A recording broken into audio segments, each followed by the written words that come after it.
ನಾವು ದಯವಿಟ್ಟು ನಾವು ಆರೋಪ ಮಾಡ್ತಾ ಇದೀವಿ ಅಂತ ಹೇಳಕ್ ಹೋಗ್ಬೇಡಿ. ಮಾಧ್ಯಮದವ್ರು ಇರ್ಬೋದು ಅಥವಾ ಬಿಜೆಪಿದವ್ರು ಇರ್ಬೋದು.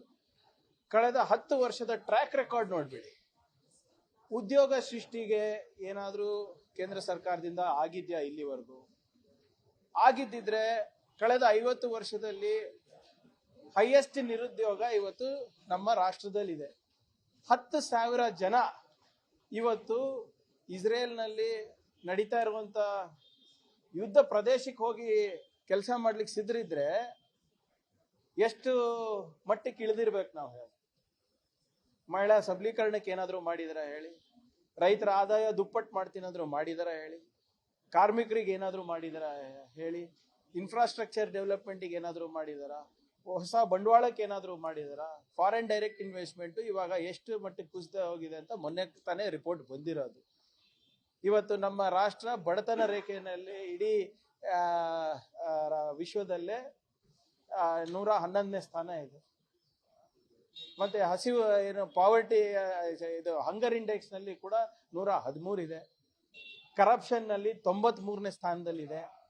ಏನಾದ್ರೂ ನಿರೀಕ್ಷೆ ಇಡಬಹುದಾ? ಹೌದಪ್ಪ, ಕಳೆದ 10 ವರ್ಷದಲ್ಲಿ ಮೋದಿಯವರ ಕಡೆಯಿಂದ ಬಿಜೆಪಿ ಕೇಂದ್ರ ಸರ್ಕಾರದಿಂದ ಇಂಥ ಒಂದು ಯೋಜನೆ ಸಂಪೂರ್ಣವಾಗಿ ಸಫಲ ಆಗಿದೆ ಅಂದ್ಬಿಟ್ಟು ಆಗ್ಲಿಕ್ಕೆ ಸಾಧ್ಯ ಇದೆ ಅಂತ ನೀವು ಹೇಳಿ. ನಮ್ಮ ನಿರೀಕ್ಷೆ ಇದೆ. ಇದು ನಾವು ಹೇಳ್ತಾ ಇಲ್ಲ, ಇದು ಅವರ ಕಳೆದ 9 ವರ್ಷದ ಟ್ರ್ಯಾಕ್ ರೆಕಾರ್ಡ್ ಹೇಳ್ತಾ ಇರೋದು. ಕನ್ನಡಿಗರಿಗಂತೂ ಅನ್ಯಾಯ ಆಗ್ತಾನೇ ಇದೆ. 15ನೇ ಹಣಕಾಸಿನಲ್ಲಿ ಅನ್ಯಾಯ ಆಯ್ತು.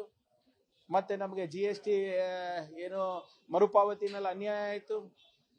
ಮೈಸೂರಿನ ಪ್ಯಾರಿಸ್ ಅಂತ ಮಾಡ್ತೀನಿ ಅಂತ ಹೇಳಿದ್ರು, ಅದೂ ಆಗಿಲ್ಲ. ಕಲಬುರಗಿ ರೈಲ್ವೆ ಡಿವಿಷನ್ ಕೊಡ್ತೀನಿ ಅಂತ ಹೇಳಿದ್ರು, ಅದು ಆಗಿಲ್ಲ. ನ್ಯಾಷನಲ್ ಇನ್ವೆಸ್ಟ್ಮೆಂಟ್ ಮ್ಯಾನುಫ್ಯಾಕ್ಚರಿಂಗ್ ಝೋನ್ ತರ್ತೀನಿ ಅಂತ ಹೇಳಿದ್ರು, ಅದೂ ಆಗಿಲ್ಲ. ಯಾವ ವಿಶೇಷವಾದಂತ ಕೇಂದ್ರ ಪ್ರಾಯೋಜಿತ ಅನುದಾನ ಬಂದಿದೆ ಹೇಳಿ ಸಂಪೂರ್ಣವಾಗಿ?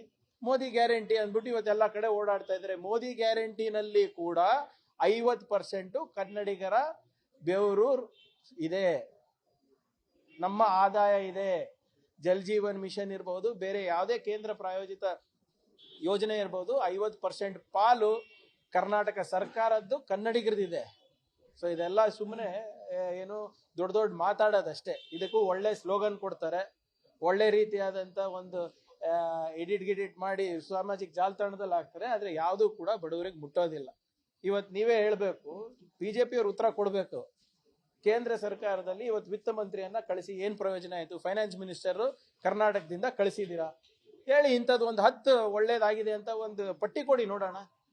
ಆದ್ರಿಂದ ನಮಗಂತೂ ಇರ್ಬೋದು ಅಥವಾ ಕನ್ನಡಿಗರು ಇರ್ಬೋದು, ಕೇಂದ್ರ ಸರ್ಕಾರದಿಂದ ಈ ಬಜೆಟ್ ನಲ್ಲಿ ಶ್ರೀಸಾಮಾನ್ಯರಿಗಿರ್ಬೋದು, ಯುವಕರಿಗಿರ್ಬೋದು, ಮಹಿಳೆಯರಿಗಿರ್ಬೋದು, ಕಾರ್ಮಿಕರಿಗಿರ್ಬೋದು ಅಥವಾ ರೈತರಿಗಿರ್ಬೋದು ಯಾವುದೇ ಆದಂತ ನಿರೀಕ್ಷೆ ನಾವು ಇಟ್ಟಿಲ್ಲ.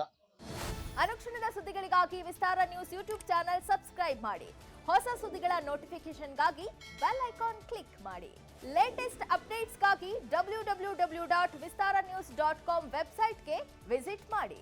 ಅಂಗೈಯಲ್ಲೇ ಜಗತ್ತಿನ ಸುದ್ದಿ ತಿಳಿಯಲು ವಿಸ್ತಾರ ನ್ಯೂಸ್ ಕನ್ನಡ ಆಪ್ ಡೌನ್ಲೋಡ್ ಮಾಡಿ.